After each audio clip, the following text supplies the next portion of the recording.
दोस्तों ये कहानी है एक ऐसे गांव की जहां के कल्चर और भाषा को सीखने के लिए आपको इस गांव की लड़कियों के साथ सोना पड़ता है। लेकिन क्या होता है जब एक इंग्लिश ऑफिसर इस गांव के कल्चर को सीखने के लिए आता है। तो कहानी की शुरुआत उस समय से होती है जब ब्रिटिश हुकूमत का बहुत से देशों पर कब्जा था। यहाँ पर हम एक शिप को देखते हैं जिसमें से जॉन नाम का एक आदमी नीचे उतरता है। उसे वहाँ पर लेने के लिए साई नाम का एक आदमी आता है और वो उसे अपने कबीले तक ले जाता है जो जंगलों के बीच में बसा हुआ एक छोटा सा गाँव था। जॉन यहाँ पर हेनरी नाम के एक आदमी से मिलता है जो कि यहाँ का गवर्नर है। फिर उसे वहाँ से बैलगाड़ी से आगे ले जाया जाता है। अब जॉन एक पढ़ा लिखा एजुकेटेड लड़का था तो हेनरी उससे पूछता है कि तुम यहाँ पर ही क्यों आए जबकि तुम तो कहीं और भी जा सकते थे। जॉन बताता है कि उसके फादर पहले इस गांव के लोगों को पढ़ाया करते थे जिसके बाद उनकी वॉर में मौत हो गई, इसलिए वो यहाँ पर उनका अधूरा सपना पूरा करने आया है। आगे हेनरी उसे उसके रहने की जगह पर ले जाता है। जॉन उससे पूछता है कि मुझे यहाँ पर क्या काम करना होगा, लेकिन हेनरी उसे कुछ बताए बिना ही वहाँ से चला जाता है। इसके बाद वो कबीले के लोगों से मिलता है और उनके कल्चर और भाषा को सीखने की कोशिश करता है। इसी दौरान वहाँ पर एक खूबसूरत आदिवासी लड़की आती है और वो उसे पीने के लिए शराब देती है, लेकिन जॉन कहता है कि वो ड्यूटी के समय शराब नहीं पीता। तभी साई उसे कहता है कि उसका ऐसा मना करना इस कबीले के लोगों के लिए अपमान की बात होगी, इसलिए जॉन वो शराब ले लेता है। जिसके बाद वो कबीले वाले उसे सुबह से शाम तक शराब पिलाते हैं। इसके बाद जॉन का मन बहलाने के लिए वहाँ पर आदिवासी डांस पेश किया जाता है। अब उसे भी कबीले के लोगों का मन बहलाने के लिए कहा जाता है, पर जॉन उन्हें मना कर देता है। तभी साई उसे कहता है कि तुम गाना गा सकते हो, डांस कर सकते हो या कोई चुटकुला या पोयम सुना सकते हो। लेकिन जॉन को यहाँ पर कुछ समझ नहीं आ रहा था तो वो उन्हें एक बोरिंग सी स्पीच सुनाने लग जाता है। लेकिन यहाँ पर उन आदिवासियों को कुछ भी समझ नहीं आता तो जॉन अपनी बची कुची इज्जत बचाने के लिए साई के साथ डांस करने लग जाता है। फिर अगली सुबह हेनरी उसे गाँव वालों के रहन सहन और रीति रिवाजों के बारे में बताने लगता है। तभी वहाँ पर वही खूबसूरत लड़की आती है जिसका नाम सलीना होता है। अब यहाँ पर जॉन को इन आदिवासियों की एक परंपरा के बारे में पता चलता है कि सलीना उसके साथ उसकी पत्नी बनकर रहेगी। दरअसल ये लड़की इस गांव की एक स्लीपिंग डिक्शनरी है जो कि इसे इस गांव की भाषा और रहन सहन इसके साथ सोकर सिखाएगी। हेनरी उसे बताता है कि सलीना ने तुम्हें खुद चुना है और तुम ब्रिटिश गवर्नमेंट के कॉन्ट्रैक्ट के हिसाब से अगले 3 सालों तक शादी नहीं कर सकते, इसलिए तुम इतने सालों में यहाँ पर अकेले पड़ जाओगे। अब बेहतर तो यही रहेगा कि तुम्हें ये ऑफर मान लेना चाहिए। लेकिन जॉन उन्हें मना कर देता है और कहता है कि सलीना उसके साथ सोए बिना भी उसको भाषा और कल्चर सिखा सकती है। लेकिन आखिर में डिसीजन ये लिया जाता है कि जॉन को हेनरी की बात माननी पड़ती है और उसी दिन से सेलिना उसके साथ उसके घर पर रहने लगती है। लेकिन अब साथ रहने के बाद भी जॉन उसे छूता तक नहीं। अब ये सारी चीजें उनका बावर्ची भी देखा करता था और उसे लगता था कि जॉन को लड़के पसंद है, इसलिए वो अगले दिन जॉन के लिए एक लड़का लेकर आता है और उसे कहता है कि आज रात तुम इसके साथ सो जाना। अब ये देखकर जॉन घबरा जाता है और उस पर गुस्सा करने लगता है। वहीं सेलिना भी ये सब देख रही होती है और वो भी गुस्सा होकर वहाँ से चली जाती है। सुबह होते ही जब जॉन बाहर आता है तो वो देखता है कि सेलिना तो पूरी रात उसके घर के नीचे सोई हुई थी। फिर बावर्ची बताता है कि अब वो अपने घर वापस नहीं जा सकती क्योंकि लोगों को ऐसा लगेगा कि तुम उसके साथ इसलिए नहीं सोए क्योंकि वो बदसूरत है। अब जॉन उसे प्यार से समझाते हुए कहता है कि मैं तुमको पसंद तो करता हूँ, लेकिन मैं तुम्हारे साथ सो नहीं सकता क्योंकि मेरा मन ऐसा करने के लिए मान नहीं रहा, लेकिन मैं ये प्रॉमिस करता हूँ कि मैं तुम्हारे साथ सोने की कोशिश जरूर करूंगा। फिर उसी रात सेलिना उसे गाँव की भाषा सिखाने लगती है, लेकिन अभी भी वो उसके साथ नहीं सोता।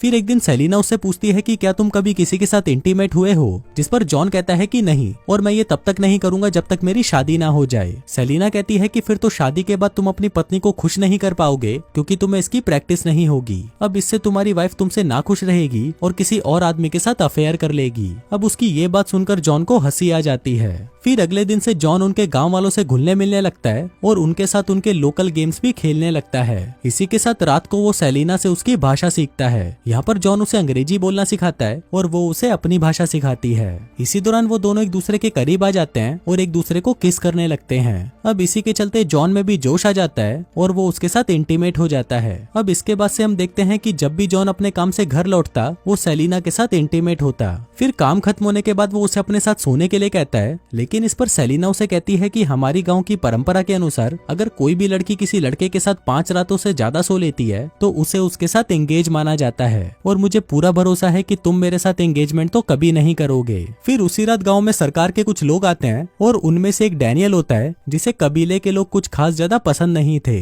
और उनमें से एक होती है गवर्नर की बेटी जेसिका। वहीं हेनरी जॉन से कहता है कि तुम्हें सिर्फ ब्रिटिश हुकूमत के लिए ही काम करना होगा और और कबीले के लोगों को तुम सिर्फ काम के नजरिए से देखोगे। फिर अगले दिन जेसिका जॉन के साथ गांव जाती है, जहां पर वो देखती है कि जॉन कबीले के लोगों से काफी घुल मिल गया है और उनसे उन्हीं की भाषा में बात कर रहा है। अब जेसिका पूरा टाइम जॉन के साथ ही रहती है, जिस वजह से सेलिना को जेसिका बिल्कुल भी पसंद नहीं आती। फिर एक दिन उनके गांव में कुछ बीमार लोग आते हैं और उनके वहां पर पहुंचते ही उनकी मौत हो जाती है। फिर इन लोगों के शरीर की जांच करने पर उनको पता चलता है कि दूसरे कबीले में महामारी फैलने से इनकी मौत हो गई है। फिर रात को जॉन सेलिना से अपने बिहेवियर के लिए माफी मांगता है। वो कहता है कि हम दोनों के बीच में कुछ तो स्पेशल है, जिस पर सेलिना उसे कहती है कि हम सिर्फ इंटीमेट होते हैं और इसके अलावा हमारे बीच में कुछ भी नहीं है। जिसके बाद वो अपनी टांगे खोलकर वहां पर बैठ जाती है और उसे कहती है कि तुम्हें जो करना है कर लो, क्योंकि तुम इसके अलावा और कुछ कर भी नहीं सकते। अभी सुनकर जॉन को गुस्सा आ जाता है और वो वहां से चला जाता है। फिर अगले दिन कुछ लोग दूसरे गांव की तरफ निकल जाते हैं, जहां पहुंचकर वो देखते हैं कि चारों तरफ लाशें बिखरी हुई हैं। अब जॉन ये सब कुछ देखकर समझ जाता है कि ये कोई महामारी नहीं है, पर तभी उन पर कोई गोली से फायर करता है। अब साई और जॉन उसका पीछा करते हुए एक जगह पर पहुंचते हैं, जहां पर वो देखते हैं कि कुछ व्हाइट लोग यहाँ पर चांदी की माइनिंग कर रहे थे। इसके साथ ही इन्हें ये भी पता चलता है कि इस गांव के लोग चावल की खेती नहीं करते थे और वो चावल इन गोरे लोगों से लेते थे, लेकिन ये लोग उनको चावल में जहर मिला के दिया करते थे ताकि सभी कबीले वाले मर जाएं और माइनिंग वाली बात किसी को पता न चले। अब जॉन ये बात उन सब गांव वालों को बता देता है, जिसके बाद गांव वाले उन गोरे लोगों पर हमला करके उन्हें मार डालते हैं और उनकी जान बचाने के लिए जॉन का धन्यवाद करते हैं। अब इसके बाद जॉन सेलिना को शादी के लिए प्रपोज करता है, लेकिन सेलिना को ये डर था कि ब्रिटिश लोग उसकी शादी नहीं होने देंगे और न ही वो इस रिश्ते को मानेंगे। जॉन उसे कहता है कि तुम इस बात की चिंता मत करो, वो हमारे लोग हैं और मैं उन्हें मना लूंगा। लेकिन जॉन जब ये बात हेनरी को बताता है तो हेनरी उस पर गुस्सा करने लगता है और कहता है कि अगर तुमने सेलिना को नहीं छोड़ा तो तुम्हें 10 साल की जेल हो जाएगी। दूसरी तरफ सेलिना को भी कबीले के सरदार के सामने पेश किया जाता है, जो उसे कहता है कि तुम्हारे लिए अच्छा यही रहेगा कि तुम कबीले में से ही किसी के साथ शादी कर लो। लेकिन इस पर वो उन्हें कहती है कि मैं जॉन से वादा कर चुकी हूँ। तभी साई जो सरदार का बेटा था वो उसे समझाने लगता है कि अगर तुमने इनकी बात नहीं मानी तो वो ब्रिटिशर्स उन लोगों के मर्डर का आरोप हम पर लगा देंगे, इसलिए हम तुमसे विनती करते हैं कि तुम जॉन से शादी मत करो। वहीं जॉन भी सेलिना को ढूंढता हुआ वहां पर पहुंच जाता है और देखता है कि उन्होंने उसे जेल में कैद कर दिया है। इसके बाद जॉन को वापस लंदन भेज दिया जाता है, जहां पर उसे ना चाहते हुए भी गवर्नर की बेटी जेसिका से शादी करनी पड़ती है। लेकिन हम देखते हैं कि जॉन इस शादी से बिल्कुल भी खुश नहीं था। अब ऐसे ही कुछ साल बीत जाते हैं और जॉन जेसिका को लेकर अपना अधूरा काम पूरा करने के लिए एक बार फिर से उस गाँव में पहुंच जाता है। फिर रात को जब वो सभी मूवी देख रहे थे तभी जेसिका ये नोटिस करती है कि जॉन का ध्यान मूवी पर ना होकर सेलिना को वहाँ पर ढूंढने में लगा है। फिर रात को जेसिका जॉन से सेलिना के बारे में बात करती है, जिस पर वो उसे बताता है कि सेलिना मेरा पहला प्यार है और मैं उसे इतनी आसानी से भूल नहीं सकता। फिर अगले दिन जब जॉन डैनियल के घर पर जाता है तो वहाँ पर उसे पता चलता है कि डैनियल अपनी स्लीपिंग डिक्शनरी को मारता पीटता है। अब ये देखकर जॉन उसे झगड़ने लगता है और उस लड़की से कहता है कि अगर ये तुम्हें फिर से हाथ लगाए तो तुम इसकी शिकायत गवर्नर से कर देना। फिर एक दिन नदी के किनारे उसे सेलिना दिखती है, जिसके हाथ में एक गोरा बच्चा था। अब ये देखकर जॉन समझ जाता है कि ये बच्चा उसी का है। फिर रात को वो सेलिना से मिलता है, जहाँ पर वो उसे बताती है कि इस बच्चे का बाप अब साई है, क्योंकि उसने इस सब के बाद भी उसे अपनाया है और आज के बाद अब वो जॉन से कभी नहीं मिलेगी। लेकिन जॉन इतनी पाबंदियों के बाद भी सेलिना से मिलने जाता है। अब इस सब के बारे में डैनियल को पता चल जाता है और वो ये बात जाकर साई को बता देता है, क्योंकि उसे जॉन बिल्कुल भी पसंद नहीं था। फिर उसी रात साई जॉन पर हमला कर देता है, लेकिन तभी सेलिना उसे बचा लेती है। फिर अगले दिन साई को भी कैदी बना लिया जाता है, जहाँ पर हेनरी उसे बताता है कि सेलिना की माँ भी एक स्लीपिंग डिक्शनरी थी और वो मेरी ही बेटी है, लेकिन वो इस बारे में कुछ नहीं जानती। फिर रात को जॉन साई को छुड़ा लेता है और तभी वहाँ पर सेलिना भी चुपके से पहुंच जाती है। फिर जॉन उसे कहता है कि कल हम दोनों साथ में भाग चलेंगे, क्योंकि ये लोग हमें साथ में जीने नहीं देंगे। लेकिन फिर अगले दिन डैनियल सेलिना को ही अपनी स्लीपिंग डिक्शनरी बना लेता है। वहीं दूसरी तरफ जब जॉन घर पर पहुंचता है तो जेसिका उसे बताती है कि वो माँ बनने वाली है। वहीं डैनियल सेलिना को अलग अलग तरह से परेशान करने की कोशिश करता है, लेकिन इससे पहले कि वो उसे और तंग करता